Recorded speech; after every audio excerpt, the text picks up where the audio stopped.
Heidi ho, Heidi ho. So, I was doing the Zohar reading, and I'm kind of straying away from that because I do my Torah reading every morning. Read the mitzvahs, different commandments that are passed down from the sages. And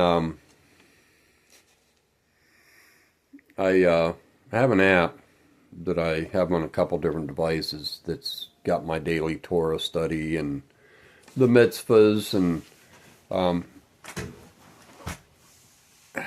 I have an issue with adding to and taking away from. That's something that is really deep inside me, which is the reason why I decided to do more videos like this. So anyway, the Torah study for the day, we're in Shemot, which is Exodus, some of you.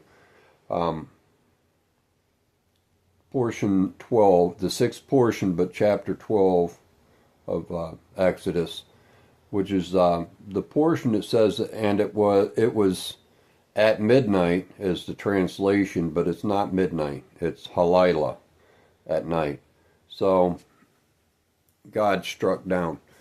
And while reading that, it's funny because I thought about this a couple days ago. When is the end of the day?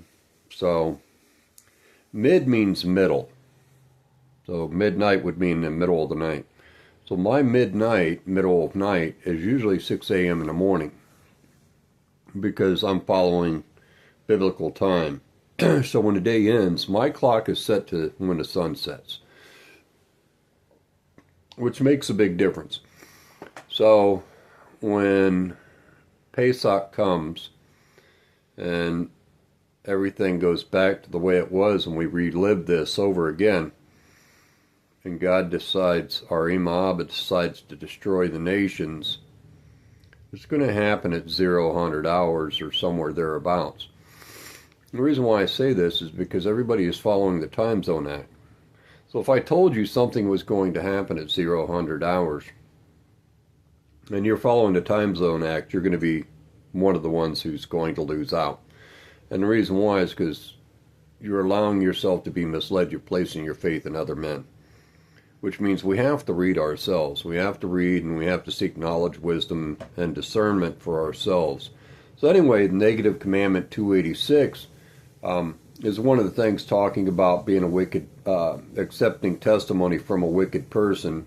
Do not put your hand together with the wicked to be an unrighteous witness. Exodus 23:1. Talks about how it is forbidden to accept testimony from a man or an evil person. And I think I went over that the other day. And then, so these are just a couple of the mitzvahs, commandments that I've gone over, we've gone over, if you're following an app. So, and it's funny because the other day I put 00 hours because it just popped in my mind. Negative commandment 287.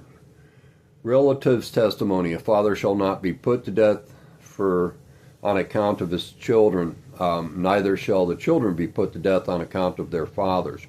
So it doesn't matter what your mom and dad of the flesh did. So that comes from Deuteronomy 24:16. The sins of the fathers will be visited upon the children. It doesn't mean that sin crouches at the door and we have to open the door and let sin in. So a judge may not accept testimonies from litigants' close relatives. And that has to do with judgment and mercy. And anybody who has a family who might have come up in a toxic environment, we all know that there are those types of families whose, we'll call them the black sheep. They're very negative towards individuals in their family because they consider them black sheep. So it doesn't matter whether they're a good individual or not, your family views them as bad. So they may not give good testimony anyway. It's assumed that a father loves his son, but it's not always the case. So we got to be careful. So, and we also have to guard our 7 gates, our eyes. So it's 2, 4, 6, 7, our 7 gates. So the next negative commandment is 285. A false testimony. You shall not bear false witness against your neighbor. Exodus 20:13. And it talks about how it is forbidden to testify falsely. And then we have a positive commandment of obeying the courts, the higher courts. Well, the highest court is our Ima Abba's court. And if our Ima Abba is not the judge over the court, then the court is always going to be unjust. And that comes from Deuteronomy 17:11. We are commanded to obey the high courts.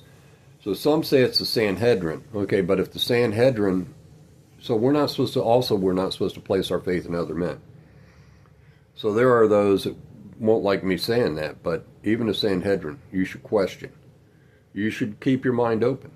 And anybody that believes opposite of that is a fool. It doesn't matter the group of men, because a group of men could even become perverse. So if you're living in the nephesh, the animal soul, or you're attached to materialism, then you're attached to materialism. And you're going to see everything from the view of materialism, not spirit. So even the Sanhedrin, the ultimate authority is Hashem, and what Hashem has written in stone is the ultimate authority. Negative commandment 3:13 is adding to the Torah. You shall not add to it, which is Deuteronomy 13:1. We are forbidden to add anything to the Torah, both the written and the oral Torah. But also in Deuteronomy 13:1, negative commandment 3:14 comes from, subtracting from Torah. You shall not subtract from it. Deuteronomy 13:1, we are forbidden to subtract anything from the Torah, both the written and the oral Torah. So, kind of like I said the other day, Bamidbar, well, that's in the desert. The tribes were in the desert. They weren't in the forest. There's a big difference between the desert and the forest, like I've said before. So if I'm going to place my faith in somebody, well, for one, it's not going to be somebody like King James, who believed he could translate everything and perverse everything and change the meaning of things, because that's what you're doing. You're changing the meaning. When you put things in that are not there, and you know they're not there. And unfortunately, King James and those who he used to scribe his New Testament, they were really well versed in Torah, and they knew Hebrew, so they created a perversion. And that's why many people follow Gregorian calendar instead of our Ima Abba's calendar, God's calendar. So it has to do with the spiritually dead. The spiritually dead are not going to recognize 0-100 hours because they fear man. They fear what other men have written for them. So that's the message that I'm conveying today. I don't place my faith in any man, especially if the man tells me that he has a right to perverse Torah and Tanakh, even the Zohar. If you believe you have a right to change things and use words that don't exist, that you know are not what it says. So again, if you say that the 12 tribes, that Yisrael was in the forest, then I can't trust you. I can't trust you at all. So that's why I do my own due diligence, and I study Torah myself and Tanakh, because it's not just the Roman Catholic Church, it's the Erev Rav, which is what it comes down to, the Erev Rav, who believe they can add to and take away from, find reasons for their own perversion. Because after all, we have a right to have slaves, and everybody's going to be ruled by us. No, everybody's going to be ruled by King Mashiach, not the Sanhedrin. And that's the issue right there. The Sanhedrin doesn't rule over anything. King Mashiach does. End of discussion. King Mashiach's not going to play with you, believing that you're the one that makes the laws.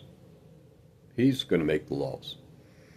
And if you believe you're the one that is the ultimate authority, then you have opened the door for wickedness. You haven't opened the door for Mashiach. God bless. Much love.